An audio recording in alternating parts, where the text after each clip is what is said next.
Juice कौन लोग होते हैं?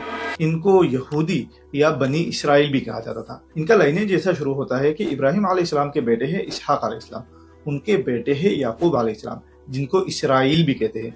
उनके 12 बेटे थे, रेउवन, शिमोन, लेवी, जूडा, दहन, नफ्तली, गद, आशर, इसखर, जेबुलून, यूसुफ और बिन्यामीन। इन 12 लोगों में से आगे जाके 12 ट्राइब्स बनती है जिनको बनी इसराइल कहते हैं, children of Israel.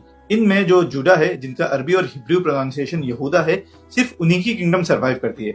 Over the time उनका नाम बनी इसराइल से यहूदी पड़ जाता है। हमारी तरह ज्यूइश लोग भी बहुत ही स्ट्रांगली एक अल्लाह को मानते हैं। वो लोग भी शिर्क के सख्त खिलाफ है। एंड आपको पता ही होगा उन पे आसमानी किताबें नाजिल हुई थी, तौरा और ज़बूर। ये सबको पता है, लेकिन इतना सिंपल भी नहीं है। उनके होली बुक्स के 2 सेट्स है, तनख और तलमूद। तनख उनके प्राइमरी बुक्स है एंड ये 3 कलेक्शंस के नाम हैं। नंबर 1 तौरा जो लॉ के ऊपर है, एंड ये एक बुक नहीं 5 बुक्स के कलेक्शन है। जेनेसिस, एक्सोडस, लिवाइटिकस, नंबर्स और ड्यूट्रोनॉमी। ये इंग्लिश वाले नाम है, हिब्रू वाले नाम बहुत ज्यादा मुश्किल है। नंबर 2 नवीम, ये नबियों की कहानियों के ऊपर है, जैसे book of Samuel, book of Ezekiel वगैरह। नंबर 3 केतुवीम, जो राइटिंग्स और पोएम्स के ऊपर है, जैसे बुक ऑफ साम्स।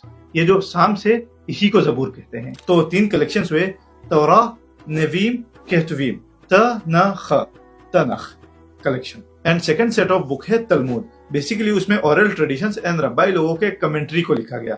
रब्बा एज इन जीविश मौलाना। उसमें उनके हिस्ट्री के legal debates, reasoning and basically rabbi लोगों का जो तनख का इंटरप्रिटेशन है वो लिखा जाता है। याकूब अलैहिस्सलाम से लेके ईसा अलैहिस्सलाम तक हर एक नबी बनी इसराइल के थे। एंड मूसा अलैहिस्सलाम से लेके ईसा अलैहिस्सलाम के टाइम पे बीच में ऐसा कोई मोमेंट नहीं था जब बनी इसराइल के पास भेजे गए कोई नबी थे।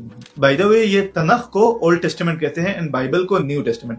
लेकिन ज्यूस लोग ऐसा नहीं मानते, क्योंकि ज्यूस लोग मानते हैं जो आखिरी मसाया होंगे वो आके दुनिया के और ज्यूस के सारे प्रॉब्लम सॉल्व कर देंगे। ईसा अलैहिस्सलाम ऐसा नहीं कर पाए, हेंस वो एक फॉल्स नबी है।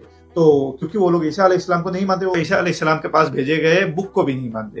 तो मतलब अगर न्यू टेस्टामेंट नहीं है तो ओल्ड टेस्टामेंट क्यों कहेंगे? फॉर एग्जांपल वर्ल्ड वॉर 2 को नहीं मानते तो वर्ल्ड वॉर 1 थोड़ी ना बोलेंगे, उसको तो वर्ल्ड वॉर ही बोलेंगे ना। So no Old Testament, only Tanakh. वैसे रील में बहुत ज्यादा इन्फॉर्मेशन देना बहुत ज्यादा मुश्किल है। अगर आपको लंबे वीडियोस देखने हैं मेरे यूट्यूब चैनल में देखो, बायो में लिंक है। सलाम।